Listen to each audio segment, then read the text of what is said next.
All right, Stephen. Well, we have a closer look that we want to take this week. Obviously, it's been a busy week for people in the systems space because VMware's annual conference is taking place in San Francisco, and you're on site to cover the event for Gestalt IT. It's been a little bit tumultuous so far. This is the first time that VMware has had their annual event since the pandemic started.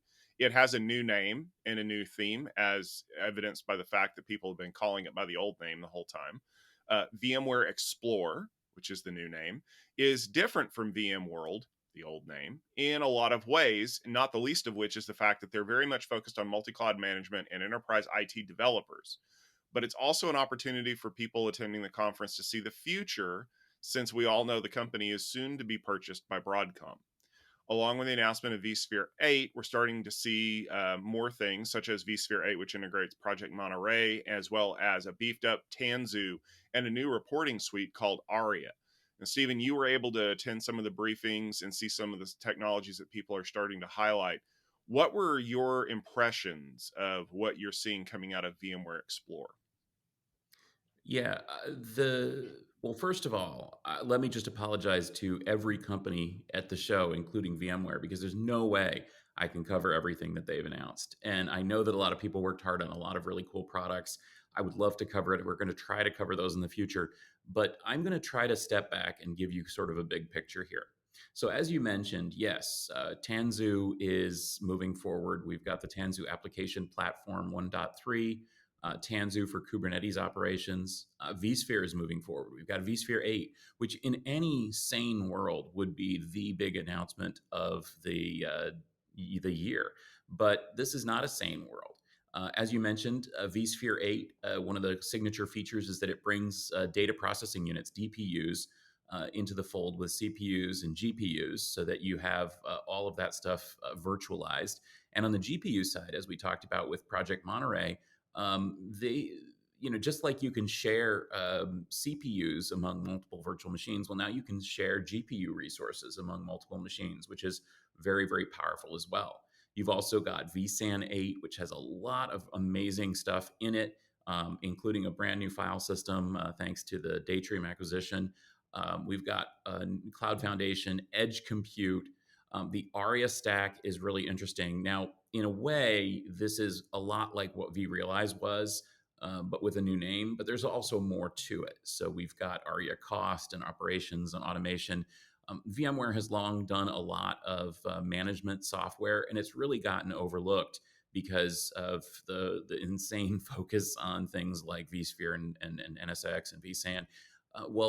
Aria, I think, is an attempt to sort of highlight the fact that they've got all this management technology that's really valuable and customers should be using it.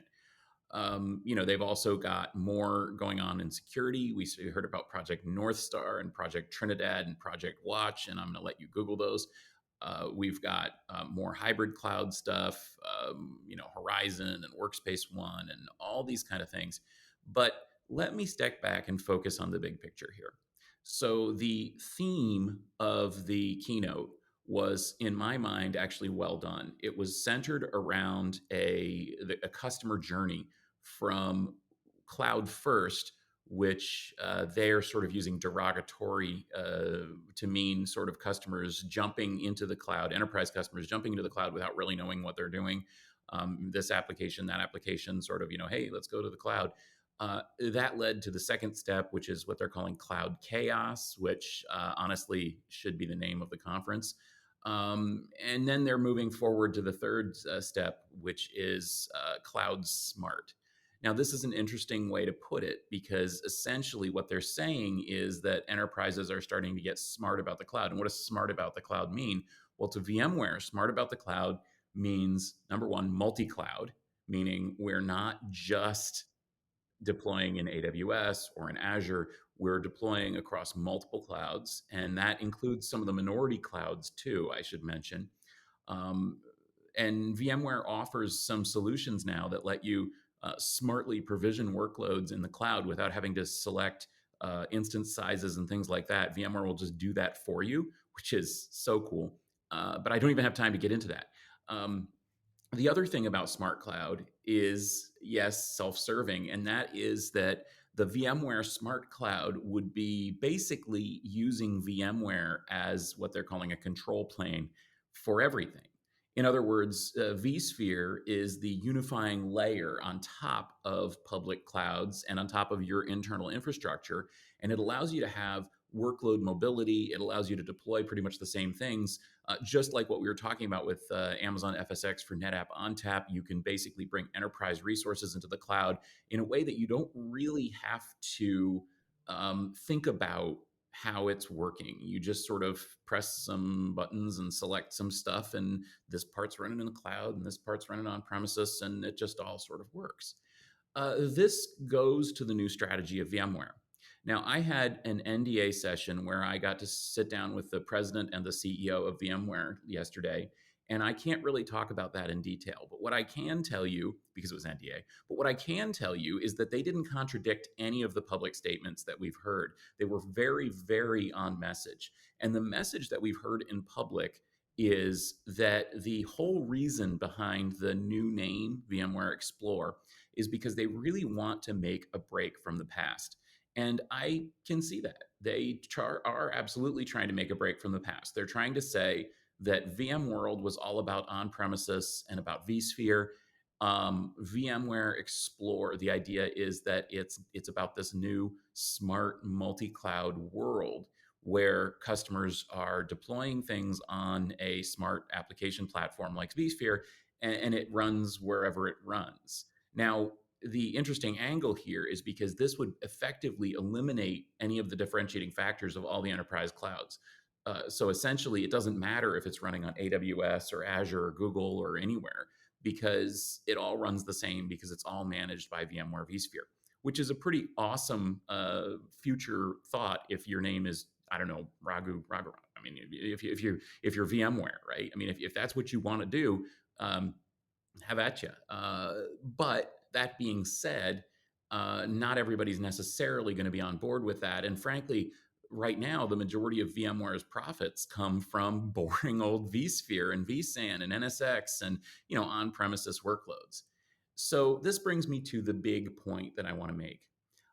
Sitting in that keynote, I was pretty impressed with how they wrapped everything together and the story that they were telling and the product announcements they were making. Everything was great. In the beginning of the keynote, they did recognize the Broadcom acquisition briefly.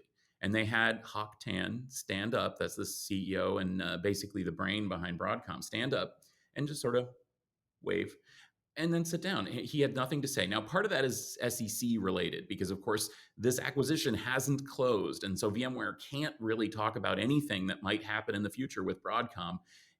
But they did, of course, acknowledge him.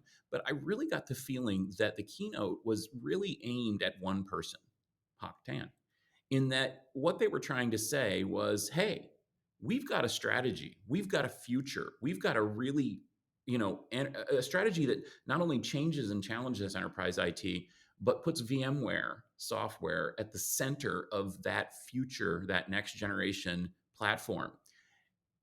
Please let it live. And I think that that's really what they were saying. I think they were really saying to the customers, hey, this is exciting. This can work. This can work for you. You should use this as your cloud strategy. And I think what they were saying to Hock Tan is, and the rest of the Broadcom management is, hey, let us do our thing. I know you're buying us, but let us do our thing. Don't do what has been widely reported in that the expectation is that Broadcom will just walk in here and cut all this stuff, all this future looking stuff, and focus on profit, focus on the most profitable customers doing on-premises stuff with the most profitable ports of the company, which is basically vSphere, vSAN, NSX, cut everything else out and just give up on that strategy. And for me, that's the takeaway from VMware Explore. And the question for VMware going forward, will Broadcom allow VMware to pursue an excellent strategy, or is this it? Is this the last VMworld? Is this the last VMware Explorer? And is this the last we'll see of VMware as the central company in enterprise IT? So my takeaway from what I've seen so far, especially from some of the networking related announcements, is this idea that VMware has finally decided that the concept of a monolith is dead. Like, we are no longer dealing with these vertically integrated monoliths that run everything you could ever do. Customers have a choice now. And we saw that with containers. And I say containers, you notice that I didn't say Kubernetes, because at the time there were choices. You could run Docker, you could run Kubernetes, you could run LXC, you could run anything you want. But what happened is that the cream floated to the top. And that's why when we say containers now, what we really mean is Kubernetes. We mean the orchestration layer that Google built to run them. And I think that VMware realizes now that the only way to succeed in business, in this business, is not to own the whole stack. It's to make good pieces that go into all the parts of the stack. And then, just like a good game of Monopoly, you eventually own everything anyway, even if you don't own an entire side of the board.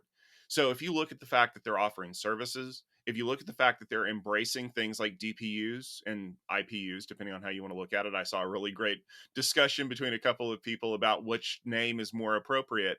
Um, that's not something VMware historically would have done. I mean, obviously, with everything that we've been seeing, they're doing a great job of trying to pull these things in. But I think ultimately, this is the turning point for VMware. Like you said, they're getting acquired. That Steam train is moving down the track.